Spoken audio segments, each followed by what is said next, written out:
Assalamualaikum warahmatullahi wabarakatuh. Sugeng enjing lan sugeng rawa para tamu sedaya ingkang kula kinurmatan Bapak Kepala Sekolah Dr. Andes Lulu Wibowo, ingkang kula hormati Bapak Ali Budi Widodo, ingkang kula bekteni Bapak lan Ibu Guru saha tenaga pendidikan lan rencang-rencang sedaya ingkang kula tresnani. Kula Akbar Firmansyah saking kelas 11 TPLN setunggal ajeng ngaturaken pidato damel kebersihan ing lingkungan sekolah.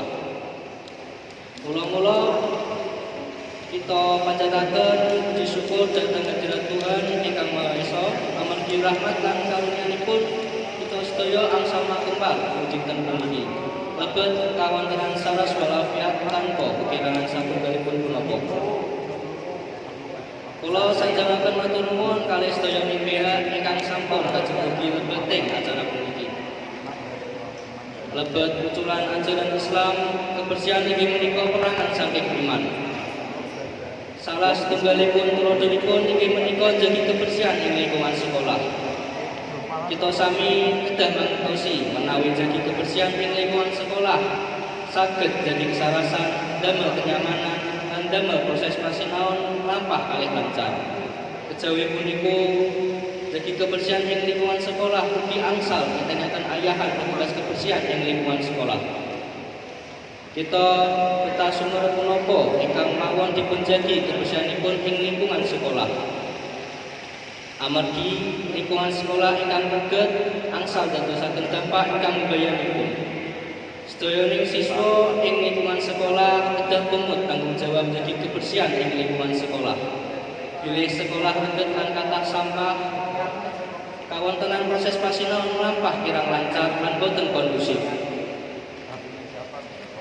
Sampah lan kathah lan numpuk ugi angsal mulemi kewan kados tikus mlebet dhateng ing lingkungan sekolah.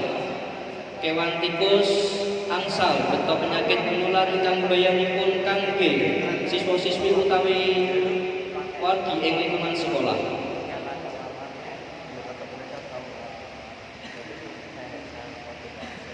Pramila kita kedah sareng-sareng jadi kebersihan ing lingkungan sekolah. Manfaatipun jadi kebersihan ing lingkungan sekolah boten kangge yang sanes, angin ugi kangge diri kita piyambak. Kita saged miwiti saking lempahan prasaja kados bukal sampah ing panggonanipun lan sami-sami nemutaken kanca kangge jadi kebersihan ing lingkungan sekolah. Kalih kados punika sadhereng jadi kebersihan ing sekolah ajeng kumpul boten namung ing lebeting kelas nanging ugi ing sedayaning lingkungan sekolah. Amargi punika monggo kita jagi kebersihan lingkungan sekolah saking babak alit. Amargi babak alit ingkang dipunjulaken angsal dadosaken dampak ingkang agung. Mekaten ingkang angsal kula sanjangaken mugi-mugi punapa ingkang sampun disajengaken angsal bermanfaat kangge kita sami. Menawi wonten tembung-tembung ingkang lepas kula nuwun sewu ingkang saged-agungipun. Wassalamualaikum warahmatullahi wabarakatuh. Waalaikumsalam warahmatullahi wabarakatuh.